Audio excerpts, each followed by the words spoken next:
మార్చి 26వ తేదీన మార్కాపురం సమీపంలోని రాయవరం వద్ద జరిగిన బస్సు ప్రమాదంలో ఒలేటివారిపాలెం మండలం అంకభూపాలపురం గ్రామానికి చెందిన ఒక మహిళ చనిపోగా 2 గాయపడ్డారు. ఆ ఘటనపై వెంటనే స్పందించిన ముఖ్యమంత్రి చంద్రబాబు నాయుడు బాధిత కుటుంబాలకు ఆర్థిక సహాయం ప్రకటించారు. కందుకూరు శాసనసభ్యులు ఇంటూరు నాగేశ్వరరావు అంకభూపాలపురం వెళ్లి బాధిత కుటుంబాలను పరామర్శించారు. ప్రభుత్వం పంపించిన చెక్కులను వారికి అందజేశారు. బస్సు ప్రమాదంలో మృతి చెందిన బండారు పద్మ కుటుంబానికి 5 లక్షలు మంజూరు కాగా ఆమె తల్లి అనంతమ్మకు ఎమ్మెల్యే చెక్కు అందజేశారు. పద్మ పిల్లలిద్దరిని ఎన్టీఆర్ ట్రస్ట్ భవన్ స్కూల్లో చదివిస్తామని హామీ ఇచ్చారు. తీవ్రంగా గాయపడ్డ బత్తుల మణెమ్మను పరామర్శించిన ఎమ్మెల్యే ఆమె ఆరోగ్య పరిస్థితి గురించి అడిగి తెలుసుకున్నారు. 2 లక్షల రూపాయల చెక్కును ఆమె భర్త వెంకటయ్యకు అందించారు. ఒంగోలు రిమ్స్ ఆర్ఎంతో మాట్లాడి మణెమ్మకు మెరుగైన వైద్య సేవలు అందించాలని సూచించారు. మరో బాధిత చిన్నారి బత్తుల రోహన్ను ఎమ్మెల్యే నాగేశ్వరరావు పరామర్శించి బాలుడి తల్లి శ్రీలక్ష్మికి 2 లక్షల ఆర్థిక సహాయాన్ని చెక్కు రూపంలో అందించారు. రోహన్ చదువుకు అన్ని విధాల సహాయం అందిస్తామని ఎమ్మెల్యే ఇంటూరు తెలిపారు. ఈ సందర్భంగా ఎమ్మెల్యే ఇంటూరు నాగేశ్వరరావు మాట్లాడుతూ బస్సు ప్రమాదం జరిగిన వెంటనే రాష్ట్ర ప్రభుత్వం స్పందించి బాధిత కుటుంబాలకు మెరుగైన వైద్య సేవలు అందించిందని గుర్తు చేశారు. తాను కూడా ఆసుపత్రికి వెళ్లి బాధితులను పరామర్శించానన్నారు. కేంద్ర ప్రభుత్వం ప్రకటించిన ఆర్థిక సహాయాలు కూడా త్వరలోనే బాధిత కుటుంబాలకు అందజేస్తామని ఎమ్మెల్యే ఇంటూరు తెలిపారు. ఈ కార్యక్రమంలో ఎమ్మెల్యే ఇంటూరు వెంట మండల టీడీపీ అధ్యక్షులు మాదాల లక్ష్మీ నరసింహం, పార్టీ నాయకులు పెగడ శ్రీను, మోహన్, బండారు సోమరాజు, మాల్యాద్రి, పంది లక్ష్మీనారాయణ, సిరిగిరి కొండారెడ్డి, నరసింహం, వలేటి మధు తదితరులు పాల్గొన్నారు.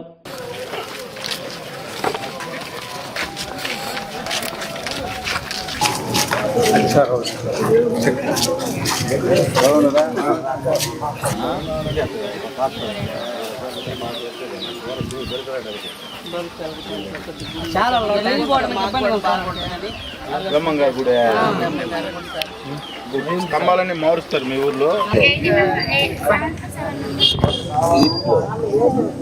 అదే 45 మెంబర్స్ ఉండాలమ్మా.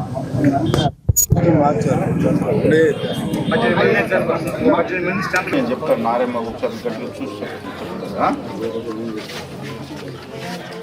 అదే ఒకసారి మీరు హాస్పిటల్కి ఎప్పుడు రమ్మన్నారు?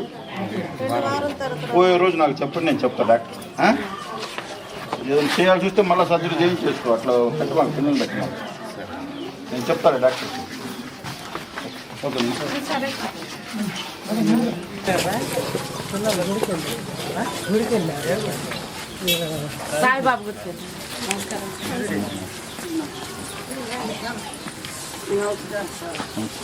ఫోటో పెట్టారా? ఎక్కడుంది? ఇదేగా. ఏమరా బాగున్నావా? అప్పుడప్పుడు దెబ్బలు తగిలి మీ నాన్న చెప్పాడు.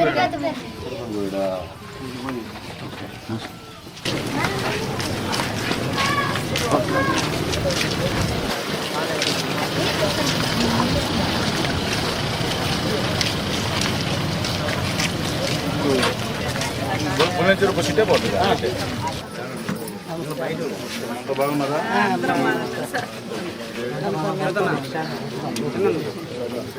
మీకు ప్లాట్లు ఇవ్వాలి, ఎలక్షన్ చెప్పాము. రోడ్డు బాగా చేయాలి, డ్రైనింగ్ చేయాలి సార్. మాకు వస్తువుని మేము నమ్మకం.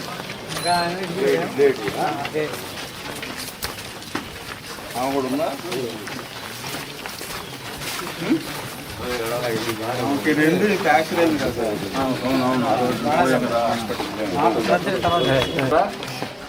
భయపడ్డావా? ప్రపంచం మొత్తం పడిపోయిండు ఆ రోజు టీవీలు సార్. కాలు చిట్లు ఉన్నది, అది కూడా సెట్ అయిందా? మార్చి 26వ తారీఖున మన అందరికి కూడా తెలుసు, మన ప్రాంతంలో కలిసి వేసే దుర్ఘటన. మన ప్రైవేట్ ట్రావెల్స్ బస్సు దగ్ధం అయిపోయి దాంట్లో ఎంతమంది చనిపోయారు మనందరం కూడా చూసాం. దానిలో ఆ రోజు మన నియోజకవర్గంలో ఈ గ్రామంలో కూడా 3 ప్రయాణం చేస్తూ ఒక పద్మని అమ్మాయి చనిపోయింది. రోహను మణెమ్మనే ఇద్దరికి చిన్న దెబ్బలు తగలడం మనందరం కూడా తెలిసిన విషయం. ఆ రోజు కూడా మనం హాస్పిటల్కి పోయి వాళ్ళని పరామర్శించాం. తర్వాత రోజే అక్కడ వాళ్ళ బాధలు చూసి అక్కడి నుంచే మనం కలెక్టర్ గారితో మాట్లాడి 2వ రోజే పోస్ట్మార్టం రిపోర్ట్ కూడా వచ్చి వాళ్ళందరికి కూడా శవాలు హ్యాండ్ ఓవర్ చేసి ప్రభుత్వం ఆ రోజు రాష్ట్ర ముఖ్యమంత్రి చంద్రబాబు నాయుడు గారు వాళ్ళకి అందరికీ కూడా కుటుంబాలకు న్యాయం చేయాలి, చనిపోయిన వాళ్ళకి రాష్ట్ర ప్రభుత్వం తరఫున అలాగే క్షతగాతులు ఏవైతే చిన్న చిన్న దెబ్బలు తగిలిన వాళ్ళకి 2 లక్షలు, చనిపోయిన వాళ్ళకి 5 లక్షలు చెప్పడం జరిగింది. అవి ఈరోజు ఎవరైతే ఆ రోజు చనిపోయారో వాళ్ళకి, అలాగే ఆ దెబ్బలు తగిలిన రోహన్కి, మనమ్మకి కూడా 2 లక్షలు చెక్కులు ఇవ్వడం జరిగింది. ఈ రాష్ట్ర ప్రభుత్వం ఒక మాట చెప్తే ఆ మాట ఏ విధంగా కంప్లీట్ చేసి ప్రజల మన్ననలు ఏ విధంగా పొందుతాడో రాష్ట్ర ముఖ్యమంత్రి గారు, ఇటువంటి ఉదాహరణలు రాష్ట్రంలో అనేకం ఉన్నాయి. ఇమ్మీడియట్గా ఏదన్నా ఒక ఇన్సిడెంట్ జరిగితే అప్పటికప్పుడే నిమిషాల్లో స్పందించే ముఖ్యమంత్రి ఈ రాష్ట్రానికి ఉండడం మన అందరూ అదృష్టంగా నేను భావిస్తూ ఉన్నా. ఈరోజు అనేక ఇబ్బందులు ఉన్నాయి రాష్ట్రంలో, ఆర్థిక ఇబ్బందులు అయినా కూడా పేదవాళ్ళకి సంక్షేమం, అభివృద్ధి అందించాలని చెప్పి గత ప్రభుత్వంలో మీ అందరికి కూడా తెలుసు ఏ విధంగా పరిపాలన ఉండింది. ఈ ప్రభుత్వ పరిపాలన ఏ విధంగా ఉందో మీరు అందరూ ఒకసారి బేరీ చేసుకోవాలి. ఆ రోజు ఎలక్షన్లో అవ్వాతాతలను ముద్దులు పెట్టి 3,000 రూపాయలు పెన్షన్ ఇస్తానని చెప్పి ఎలక్షన్లో చెప్పి సంవత్సరానికి 250 రూపాయలు లెక్క 4 సంవత్సరాలు పెంచాడు. ఆ రోజు ఎలక్షన్లో చంద్రబాబు నాయుడు గారు ఏదైతే చెప్పారో గెలిచిన తొలి నెలలోనే 4,000 రూపాయలు, అంతకుముందు 3 నెలల రూపాయలు 7,000 కలిపి తొలి నెలలోనే ఇచ్చిన ఘనత కానీ, ఈరోజు మహిళా సోదరిమణులు ఆర్టీసీ బస్సు ఉచిత ప్రయాణం కానీ, ఈరోజు తల్లికి వందనం, ప్రతి పేదవాడి పిల్లలు చదువుకోవాలని రాష్ట్ర లోకేష్ బాబు విద్యాశాఖ మంత్రులు ప్రతి పేదవాడి పిల్లలు చదువుకు దూరం కాకూడదని తల్లికి వందనం ఎంతమంది పిల్లలు ఉంటే అందరికీ కూడా ఈరోజు అమౌంట్ ఇస్తూ ఉన్నారంటే ఈ రాష్ట్ర ప్రభుత్వానికి పేదల పట్ల ఎటువంటి మంచి అభిప్రాయంతో పనిచేస్తూ ఉన్నారో మీరందరూ కూడా గమనించాలి. అలాగే మీరందరూ కూడా గతంలో కూడా పంచాయతీలు ఉన్నాయి, ఇప్పుడు పంచాయతీలు 2 సంవత్సరాల్లో డెవలప్మెంట్ మీరు చూస్తూ ఉన్నారు. పంచాయతీల్లో కనీసం లాస్ట్ గవర్నమెంట్లో అయితే ఆ బజార్లు క్లీన్ చేసే పరిస్థితి కూడా లేని పరిస్థితి.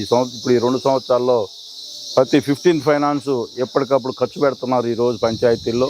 అదే కాకుండా ఇందాక సోదరులు చెప్పినట్లుగా రేపు కంపల్సరిగా ఈసారి ఎన్ఆర్జీఎస్ రోడ్లో అంకభూపాలపురం నుంచి చుండి పోయే రోడ్డు కంపల్సరిగా కంప్లీట్ చేస్తానని చెప్పి ఈ సందర్భంగా మీ అందరికీ హామీ ఇస్తా ఉన్నా. అంటే నిధులు ఒక్కొక్క రోడ్డు మళ్ళీ పెట్టాం, మళ్ళీ దాన్ని కంప్లీట్ చేయాలని చెప్పి మళ్ళీ 2వ విడత కూడా వాటినే కంప్లీట్ చేయాల్సి వచ్చింది.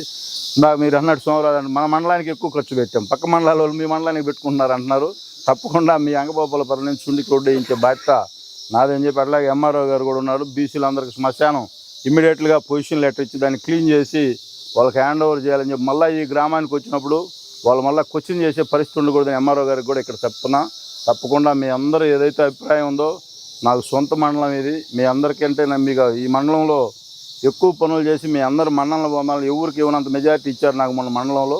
తప్పకుండా మీ అందరు నన్ను ఆదరించారు. తప్పకుండా మీ అందరి సమస్యలు కంప్లీట్ చేసి మళ్ళీ 2029 ఎలక్షన్లో ఏవైతే చెప్పాం ఈ గ్రామంలో ప్లాట్లు ఇస్తామని కూడా చెప్పాం, అవి కూడా కంప్లీట్ చేస్తామని చెప్పి ఈ సందర్భంగా తెలియజేసుకుంటూ సెలవు తీసుకుంటాం.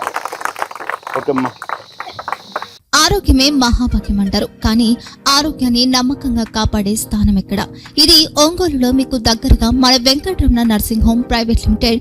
కేరింగ్ యువర్ లైఫ్ 54 ఏళ్ల విశ్వాసంతో ఇది ఒక హాస్పిటల్ కాదు, ఇది ఒక విశ్వాసం. 3 తరాలుగా వేలాది కుటుంబాలను ఆరోగ్యంగా నిలిపిన ఆదరణ. మా నిపుణుల వైద్య బృందం మా దగ్గర అనుభవం కలిగిన బృందంలో అందించే సేవలు neuro surgery, general medicine, diabetes, pulmonologist, general surgery, ophthalmology, urology, orthopaedic, ENT, paediatrics, dental surgery, anaesthesiology, gynaecology, cardiology, emergency మరియు క్రిటికల్ కేర్. ఒంగోలులో ఆరోగ్యానికి ఒక కొత్త శకం ప్రారంభమవుతుంది. వెంకటరమణ ఐ హాస్పిటల్ ప్రారంభించబడింది. కంటి ఆరోగ్యానికి ప్రత్యేక పరిష్కారంగా ప్రభుత్వ ఉద్యోగులు, రిటైర్డ్ ఉద్యోగులు మరియు వారి కుటుంబ సభ్యుల కోసం ఈహెచ్ఎస్ ద్వారా వైద్యం, క్యాష్లెస్ సేవలు, మెడియాసిస్, స్టార్, జీహెచ్పీఎల్, ఆదిత్య బిర్లా, బజాజ్ అలియన్స్ మరియు ఇతర ప్రముఖ హెల్త్ స్కీమ్లు అందుబాటులో ఉన్నాయి. ఆరోగ్యశ్రీ, డాక్టర్ ఎన్టీఆర్ వైద్య సేవా నిధి అందుబాటులో ఉన్నాయి. చిరునామా ఆర్టీసీ బస్టాండ్ ఎదురుగా, Kurnool road, Ongole. Phone number 08592282623, cell number 9100679099. Eye hospital number 9866484770. Website www.venkatramanarsinghome.com. Facebook www.facebook.com/pkrnh. Venkataramana nursing home, 3 తరాల విశ్వాసం, నూతనతతో కూడిన సేవ. మేము కేవలం చికిత్స చేయము, మేము శ్రద్ధ వహిస్తాం, పరిరక్షిస్తాం. సేవ చేయడం మాకు ధ్యేయం.